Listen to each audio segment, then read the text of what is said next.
Bonjour à toutes et à tous, bienvenue. Bonjour. François Bounot, notre responsable coordination luxe, et moi-même en tant que responsable marketing de la division DS Smith Packaging Consumer, vous proposons une conférence sur un thème qui, je pense, vous est tous cher.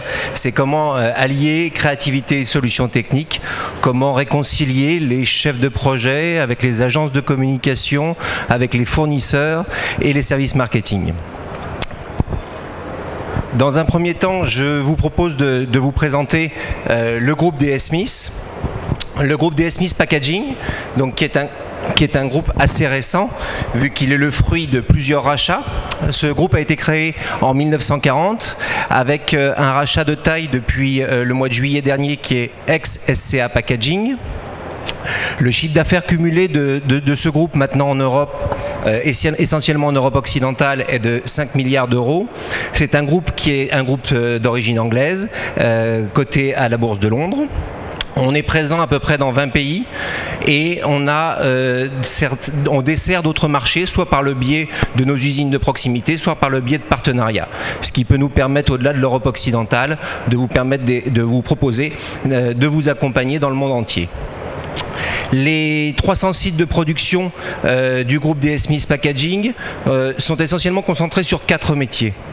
Le métier du plastique, qui est essentiellement de la caisse de rotation plastique, le métier du recyclage des vieux papiers, et le métier de la fabrication de papier, qui ensuite dessert notre premier métier, qui est le métier du packaging. Au sein de nos différents métiers du packaging, vous imaginez avec à peu près 200 sites en Europe dans le packaging, on a différents métiers. La division française à laquelle nous appartenons est la division qui concerne les emballages consommateurs. Ces emballages consommateurs, on a une division française qui est composée de sites que vous apercevez sur la carte, qui sont des triangles un peu bleus, qui vont être plus orientés sur la partie display, et les sites de couleur d'un bleu un peu plus clair qui concernent des sites d'emballage consommateur purement. Donc la division française et le site en proximité de Pampelune qui nous est rattaché, ça représente à peu près 150 millions d'euros de chiffre d'affaires. Ça occupe 1100 personnes tous les jours.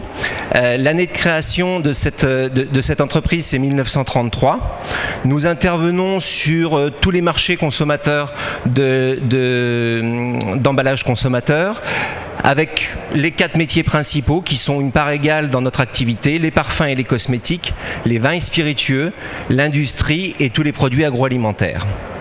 Nos produits et nos services que nous vous proposons, ce sont la fabrication d'étuis, la fabrication de calages, de coffrets, de PLV, donc de sol ou de comptoir, et des activités de co-packing, de kitting ou d'assemblage, le cas échéant.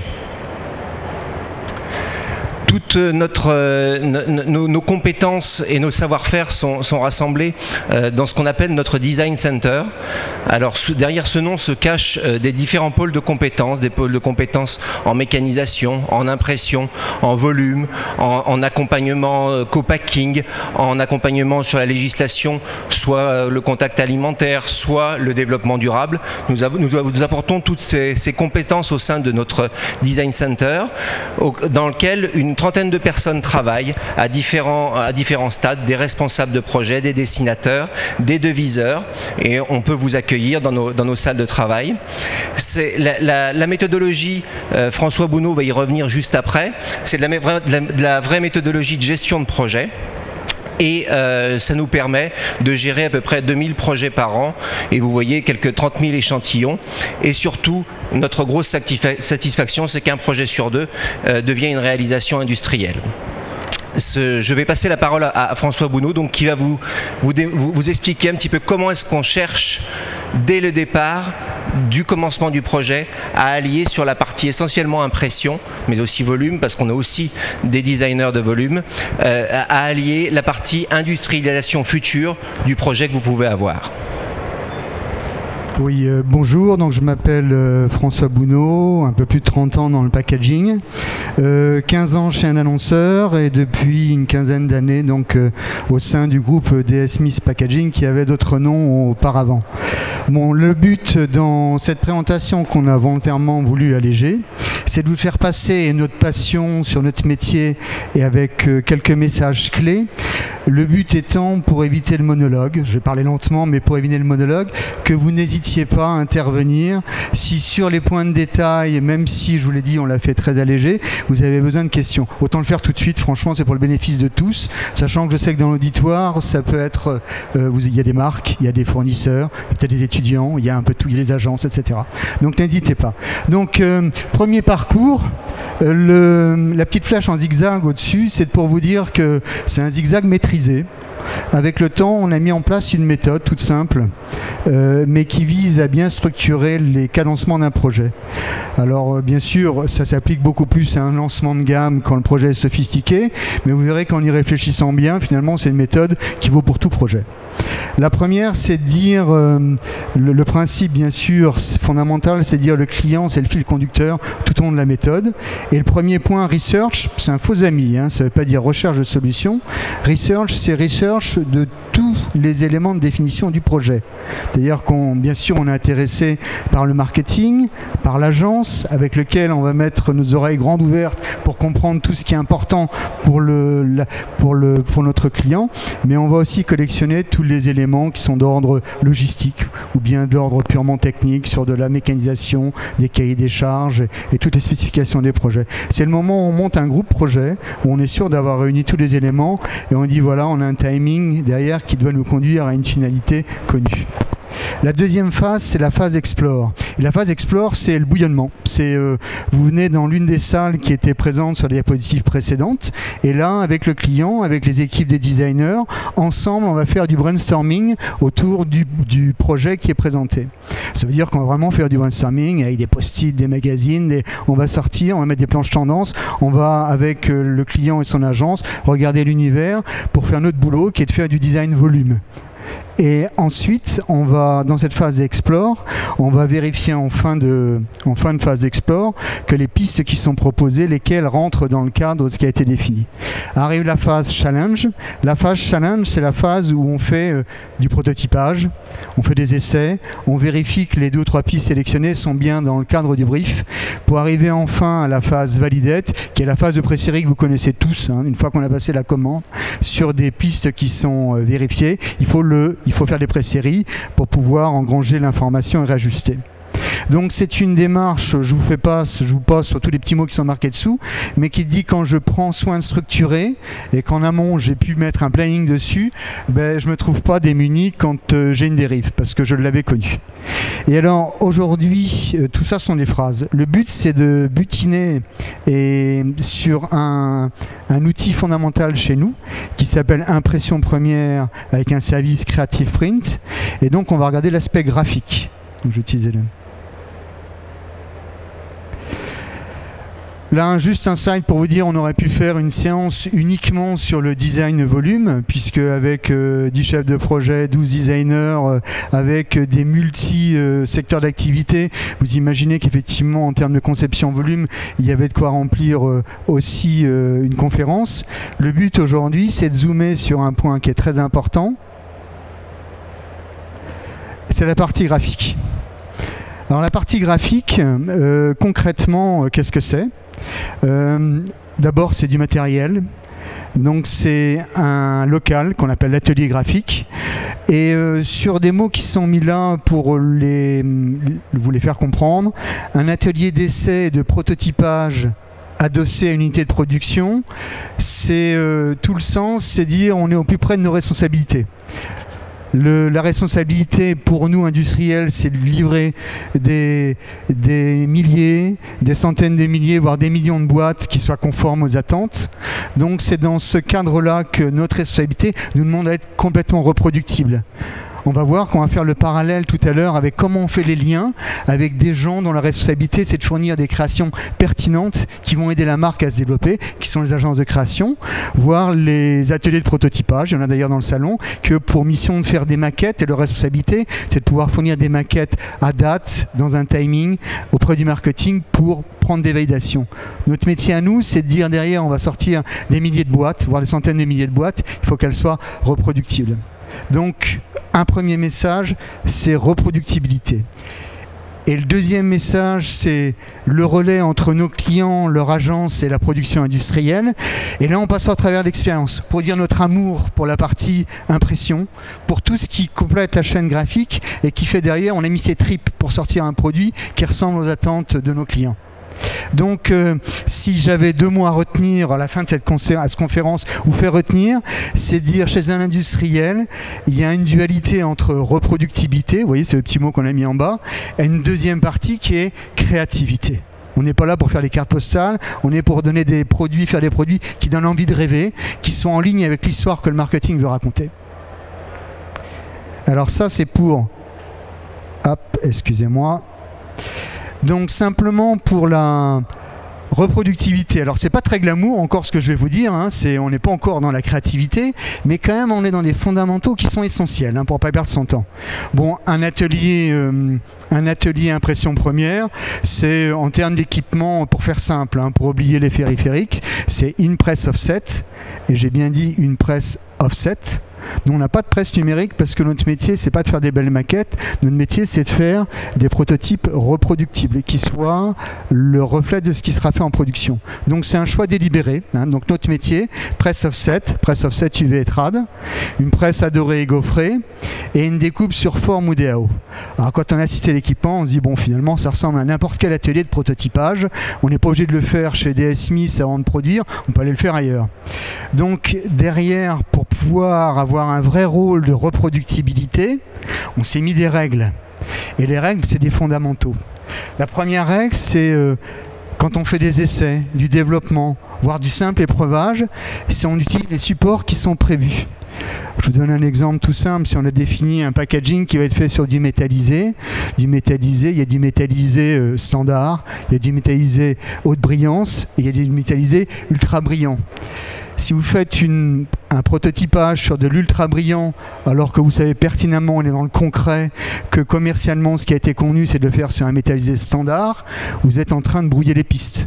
Personne n'y est gagnant, le marketing va recevoir une maquette beaucoup plus valorisante que le standard, mais en final, il y aura déception. Donc le but, c'est d'être quand même le reflet de ce que c'est la réalité. Donc papier, c'est le papier prévu.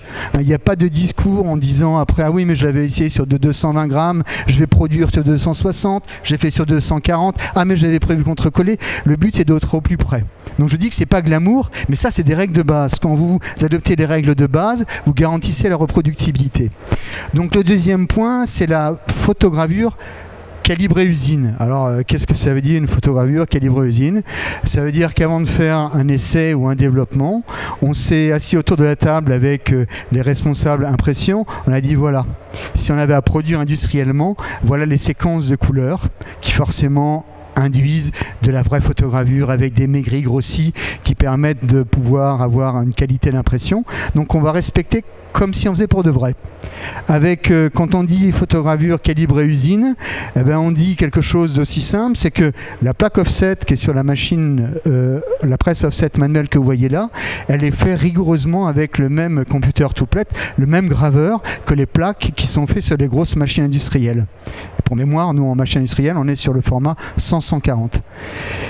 Donc photogravure calibrée, c'est une réflexion sur la gamme avec la photogravure, c'est la plaque offset. Quand on poursuit plus loin, on voit consommable usine. Consommable usine, je vous dis, c'est encore toujours des règles. Ça vous paraît que des règles, mais c'est important. Dans une entreprise, on évolue, on fait des changements d'encre. Donc c'est important de voir rigoureusement les mêmes encres que celles que vous allez voir sur la grosse machine industrielle. Et enfin, pour finir sur ce couplet un peu rigoureux, mais qui permet de donner les bons points de départ, pilotage, c'est un pilotage usine.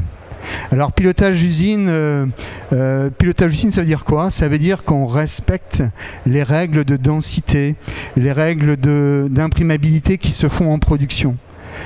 Avant d'avoir cet atelier, il était clair qu'on nous faisait appel à des intervenants extérieurs. Et vous savez que la tentation, c'est de dire oh bah, c'est pas assez dense, on va vous remettre un petit jus, on va vous remettre une petite charge d'encre. Et puis finalement, le dossier que vous aviez prévu en 6 couleurs un vernis, il doit se transformer en 8 couleurs, peut-être 2 vernis. Donc le but ici, c'est de dire attention, on se donne des règles d'impression qui soient des règles qui derrière vont nous garantir la cohérence entre ce qu'on est en train de faire comme épreuvage et ce qu'on aura en production. Bon voilà, je vous ai un petit peu rasé avec ça, mais c'est dire notre responsabilité, c'est de produire des boîtes, donc notre responsabilité, c'est la reproductibilité. Le terrain le plus classique de la reproductibilité, bon, c'est celui que l'on fait chaque fois qu'on fait de l'épreuvage. L'intérêt de l'épreuvage, c'est quelque chose peut-être d'évident, mais on le devine un petit peu sur l'image ici qui est sur le slide. C'est que sur de l'épreuvage, en plus, on a cette chance-là d'avoir réfléchi sur la photogravure et dire tiens, on va mettre plusieurs poses sur notre feuille parce qu'on va traiter des dégradés différents, des tramés différents, on va traiter, on a la chance de pouvoir encore à ce stade-là de faire plusieurs fois, plusieurs impositions avec des traitements différents sur l'image pour pouvoir derrière choisir. Mettre au point les teintes avec le client, alors ça se passe de plus en plus, c'est-à-dire que le client vient dans l'atelier et en fait alors je parle pas des quadrilles, hein, parce que les quadrilles c'est relativement simple, mais quand il y a les teintes composées, on vient avec le client créer les teintes. C'est-à-dire qu'on vient créer finalement l'épreuve qui va nous servir ensuite à aller sur la machine. Donc on vérifie le rendu, derrière on analyse, on dit finalement je préfère la pose en haut à gauche, mais je préfère le mot E qui est écrit en bas à droite, et puis je préférais qu'on utilise ce qu'on a mis en haut à droite comme traitement sur le vernis. Donc de ce patchwork, on a tous les éléments pour travailler, pour avoir la photogravure. Ça veut dire que quand on va aller sur ce couplet-là, reproductibilité, quand on va aller en BAT impression, donc sur la machine industrielle, on aura bien la photogravure faite du même endroit avec les ingrédients qui donnent le rendu qui est là. Donc voilà, c'est le couplet un petit peu rébarbatif, mais c'est les règles d'or. C'est les règles d'or qui font qu'on n'écrase pas un boulot ou que tout simplement, il n'y a pas une petite phrase au bout de beaucoup d'énergie pour dire « Ah ouais, mais c'est pas pareil, ça peut pas être pareil. Ah oui, mais on l'a fait différemment. » Le but, c'est que cette aventure qu'on vit avec le client depuis la création jusqu'à la fin, il y a une aventure qui se poursuive avec peut-être des ajustements, peut-être des ennoblissements, des fois des compromis, mais qu'elle soit vécue de façon lissée et contractuelle. Si vous avez des questions sur tout l'aspect technique, n'hésitez pas à ce stade. Donc, alors sur l'aspect, un petit peu plus rapide. Bon, sur l'aspect beaucoup plus passionnel, si on décortique un peu les métiers, et on va voir comment on orchestre avec bonheur nos activités avec les gens de la création, les gens des prototypages indépendants, ce qui nous plaît dans notre métier, à nous, c'est de dire, finalement, on a la chance, ici, on a les outils pour traduire le décor dans quelque chose qui va être un produit de grande diffusion, ou en tout cas un produit qui va être un produit distinctif pour un client, mais un produit qui va être commercialisé, un produit qui va être entre les mains du consommateur. Et notre volonté, c'est d'être sûr qu'on est en ligne, voire même qu'on a enrichi l'histoire que souhaitait raconter le marketing. Ça se traduit comment? Ça se traduit par le fait, dans Creative Print, d'abord il y a quelque chose de simple. Vous avez vu qu'on met Creative Print, donc la création, elle est dans la façon d'imprimer. Creative Print. Et ça veut dire que quand on reçoit les décors, on les décortique. Alors, de façon, on va voir tout à l'heure un exemple concret. Si on avait à l'illustrer par des réalisations, on a pu écrire que le service Creative Print, c'était la réalisation de textures et d'effets de style sur des supports industriels. C'est une demande, c'est-à-dire que dans pas mal de packaging, on utilise des papiers de création qui sont probablement la meilleure signature qui soit pour pouvoir être en ligne avec l'univers de la marque, avec son esprit créatif, son histoire. Mais dans bien des domaines, on a cette demande-là qui est de pouvoir dire, mais finalement, qu'est-ce qu'on peut faire quand on doit utiliser des supports industriels et qu'on doit pouvoir chercher la meilleure façon de les utiliser? Alors on a identifié sous nom Creative Print tous ces essais que l'on peut faire. On a fait des essais sur la petite illustration que vous avez sur ce slide-là.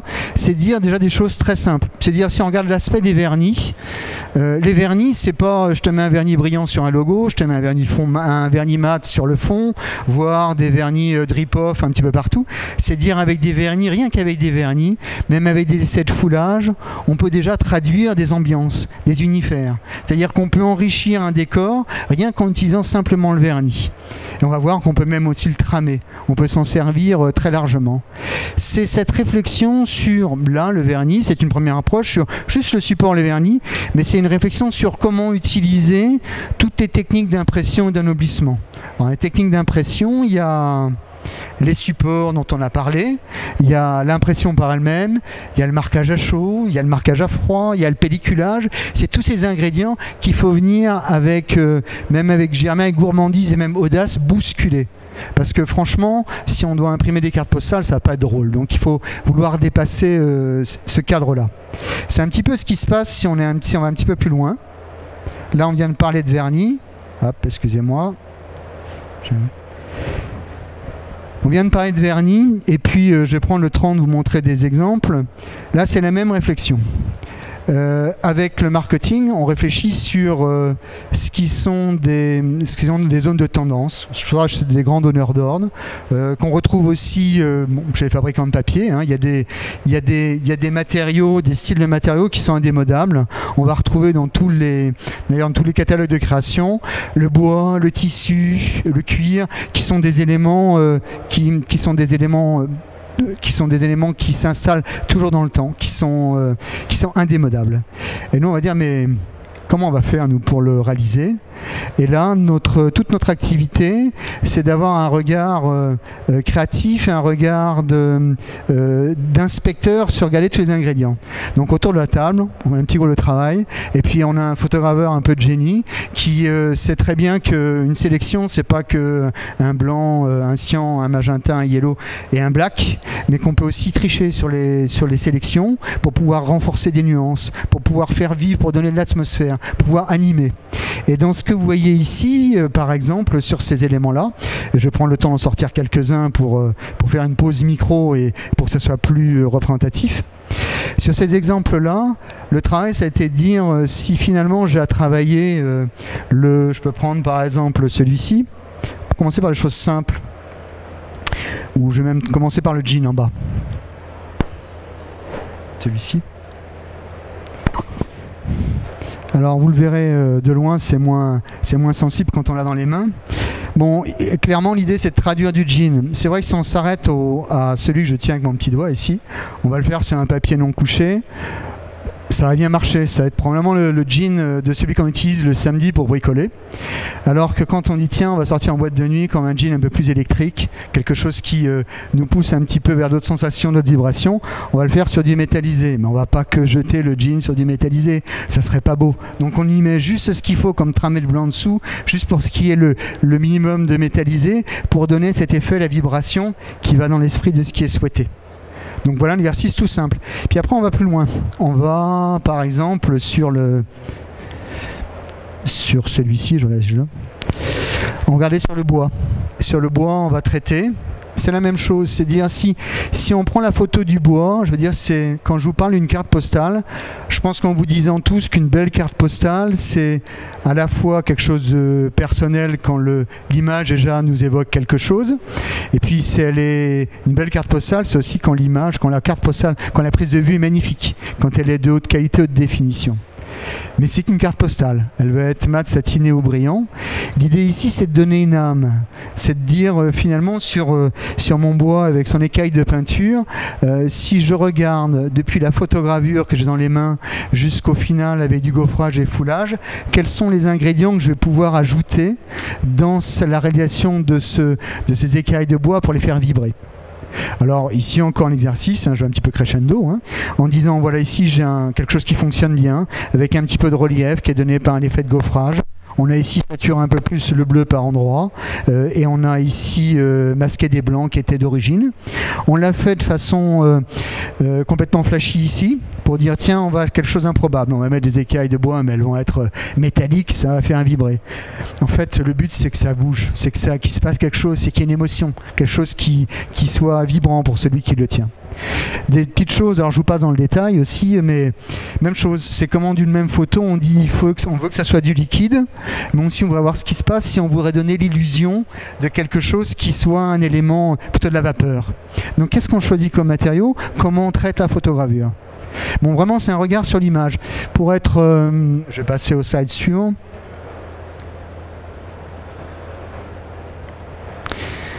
Donc même chose, si je vous prends ça, puisqu'il va à un moment avec le marketing, on va chercher donc des images tendances. Je ne sais pas si je vous présente cette photo-là, si je vous demande c'est une image de quoi à l'origine. Est-ce que quelqu'un aurait une proposition?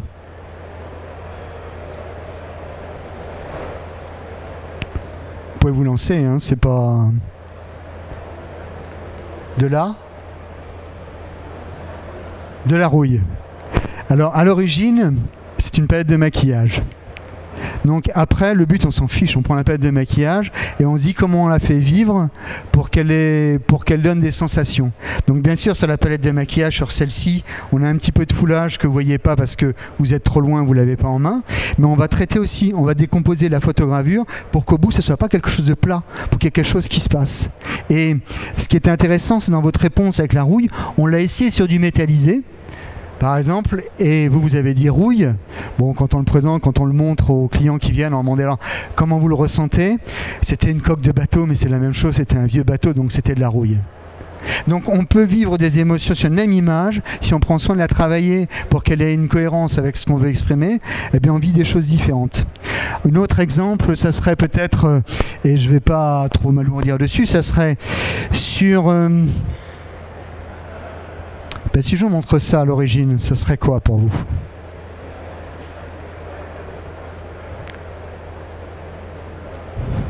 Vous risquez rien, hein. De toute façon vous gagnez rien, de toute façon. Alors. De la glace.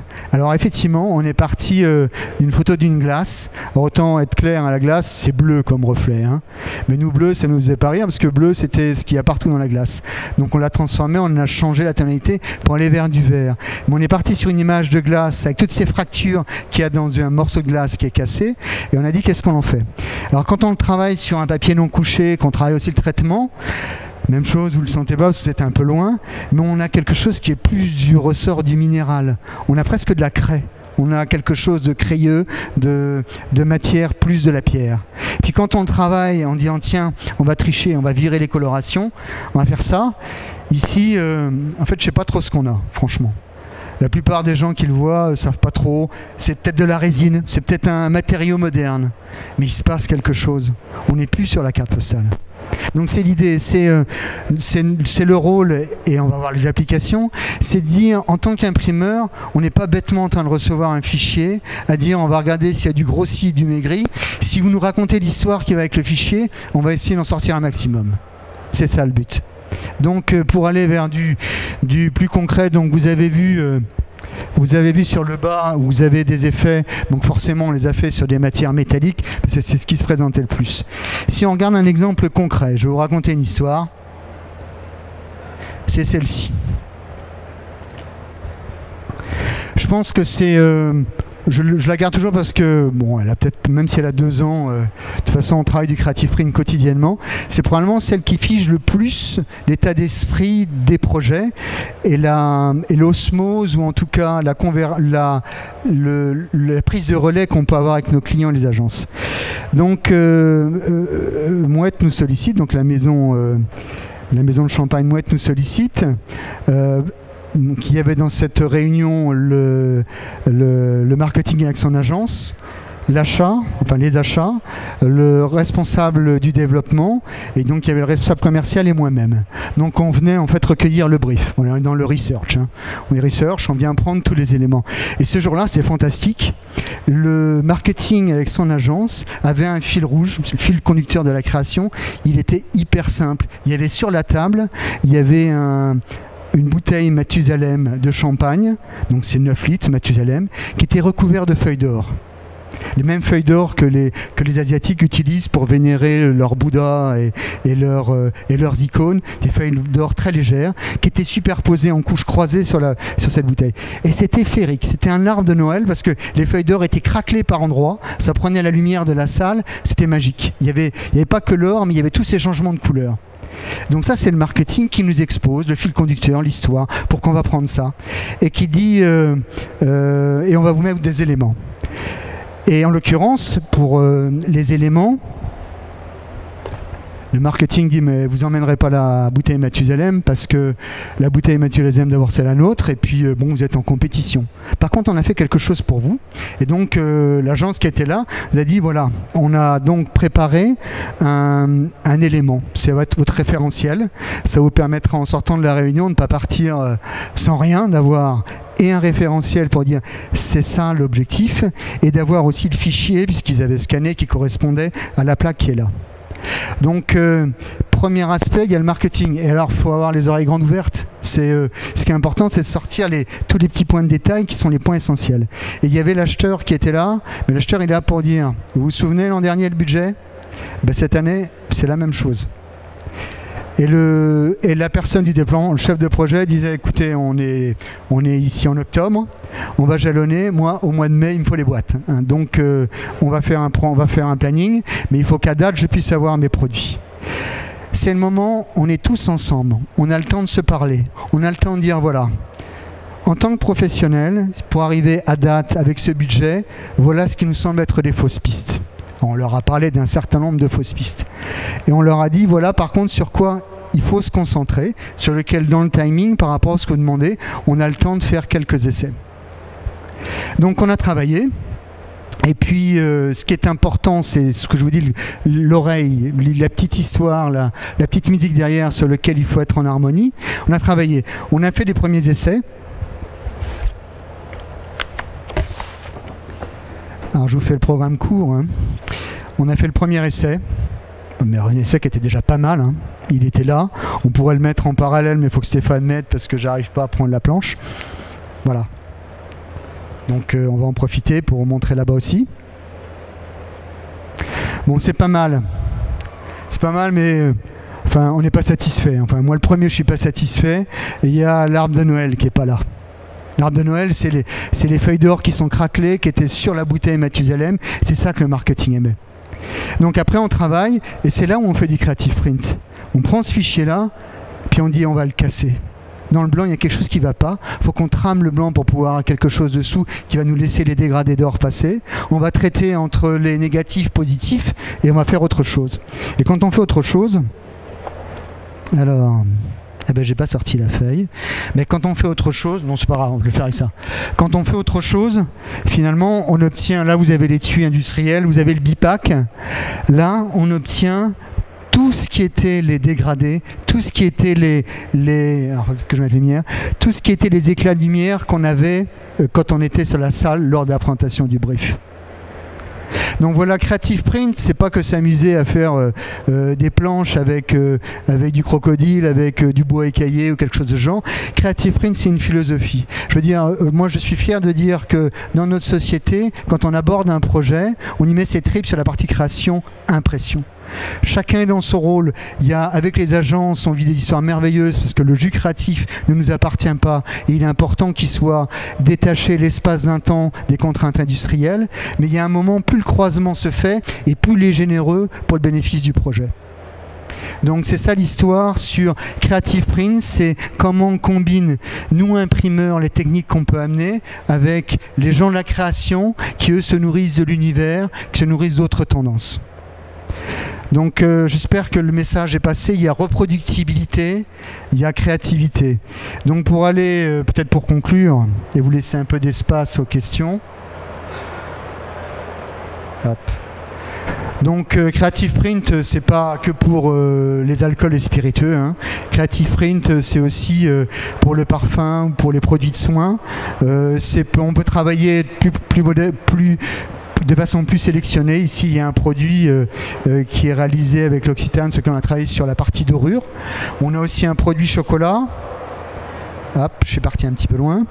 Pour montrer aussi qu'on peut faire du creative print dans d'autres domaines, dans l'alimentaire, avec Nestlé qui souhaitait savoir, avec un cost index, quelles étaient les valeurs ajoutées qu'on pouvait progressivement apporter à un pack pour pouvoir évaluer combien je mets dedans, qu'est-ce que j'en retire comme bénéfice visuel.